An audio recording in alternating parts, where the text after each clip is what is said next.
Her project is the Nexus Hub. A round of applause.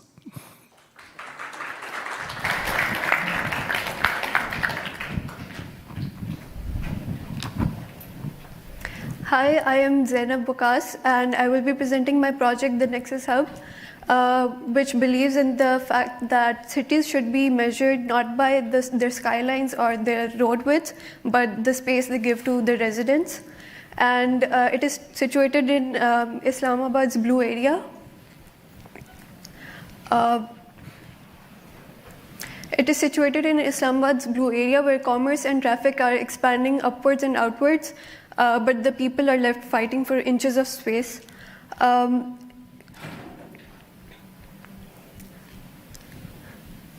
Islamabad was once known as the Green City. However, the shade is gone.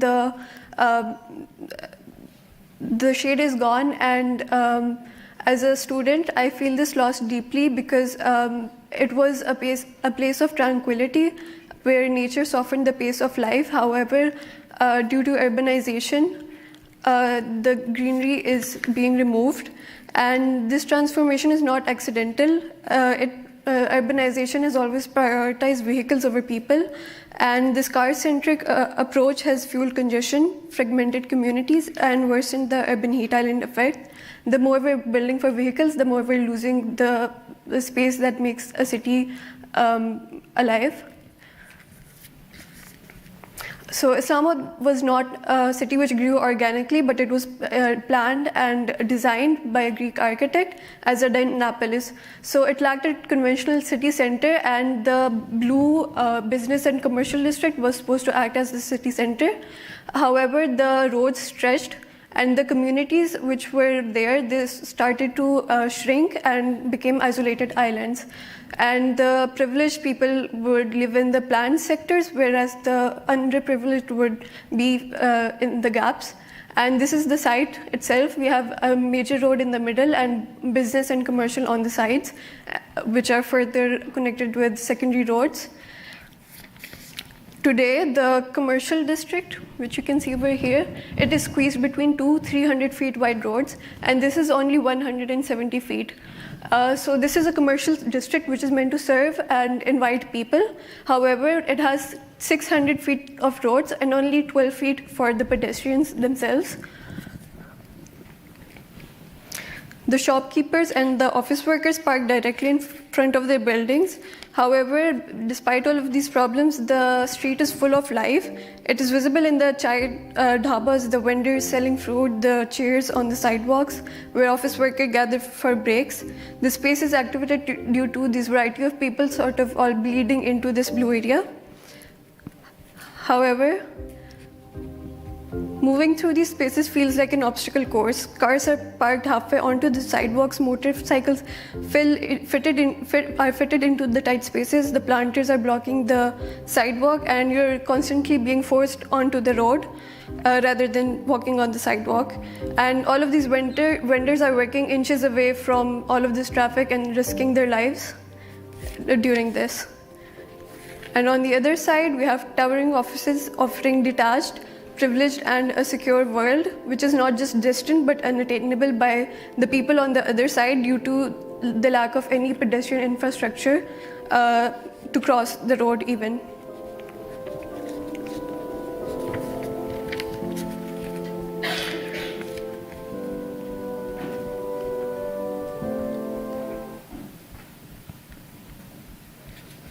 The site is dominated by a parking culture which is visible in the existing parking lots and the street parkings, and we can see that wherever we have existing parkings, we also have increased congestion. And we also see that the difference between vehicular and pedestrian mobility modes, how much space is given to vehicles and how much space is given to pedestrians. And other than that, we also see this cultural and social disparity between the two adjacent sectors to this strip.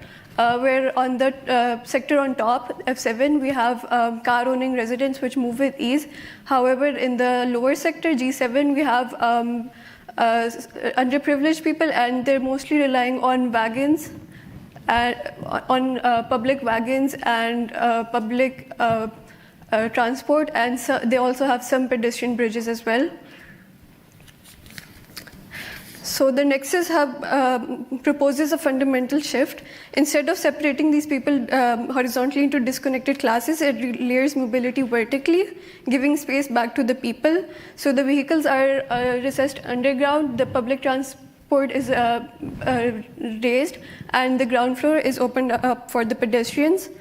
And in this traffic diagram, you can see how the layers are interconnected and function as a whole system. We have the vehicles underground which move uninterrupted, and they also rise up to the ground floor on the sides. And on the ground floor, pedestrians are activating the area, and they're also connected to different activity platforms. And on top, we have the public transport.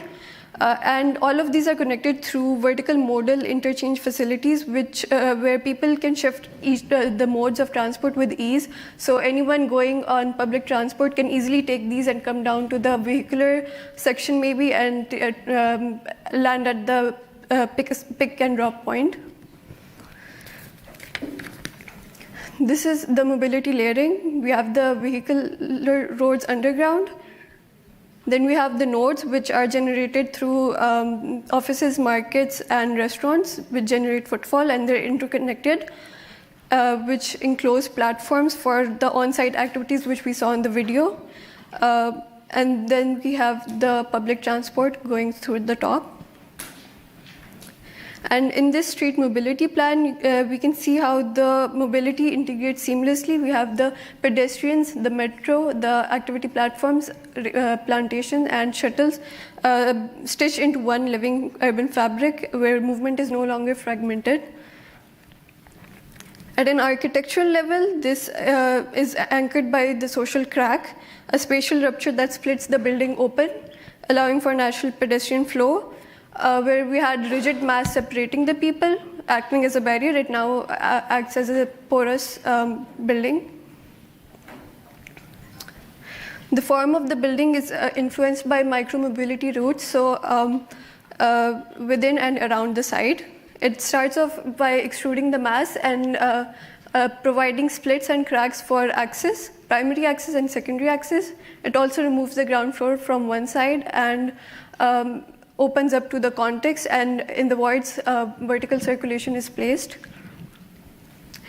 This is more visible in this render over here, where we can see that spaces where people are moving, they're actually carved out to sort of enhance their walkability, where we have shaded terraces shading the pedestrians walking below.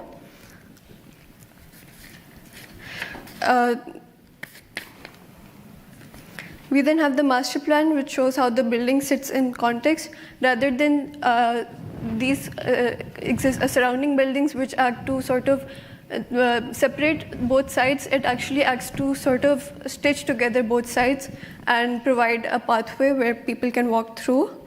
And we also have the environmental aspects of this project, where hard surfaces are replaced by permeable paving. We have rain gardens and microclimates. Other than that, we also have shaded corridors and tree-lined walkways, cooling the walkways for pedestrians.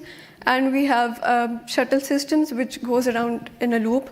So it acts as a park and ride system where people can park on one floor and then they can change their mode of mobility, just like the street plan. And we have the ground floor plan and the basement plan. We have the cars entering and exiting from the basement, and the ground floor opened up for the pedestrians. And then in the upper floor plans, we can see how the cars are coming up from the ramps over here, and then they're going down from over here. And we have the public toilets and rest areas, repair shops all on the front side, which are connected to the escalators, which promote intuitive wayfinding and actually celebrate the circulation rather than hiding it. And in the sections, we can see the porosity, how the ground floor acts to sort of let people through, and then the rest of the structure houses the cars. From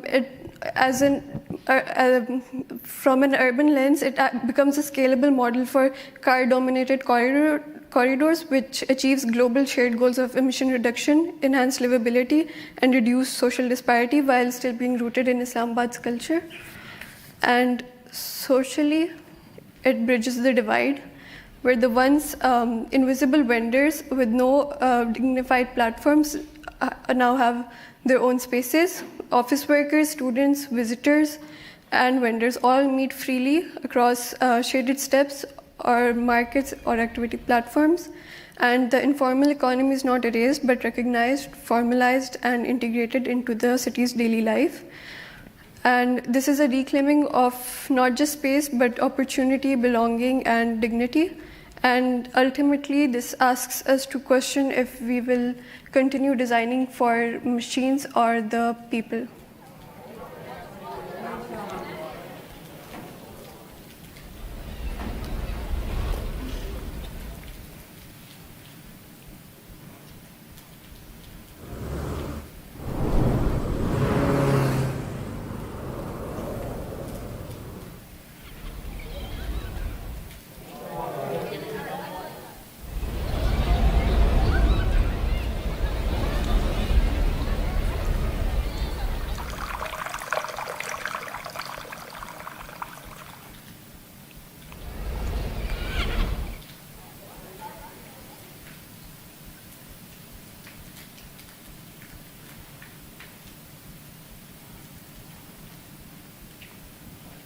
Thank you.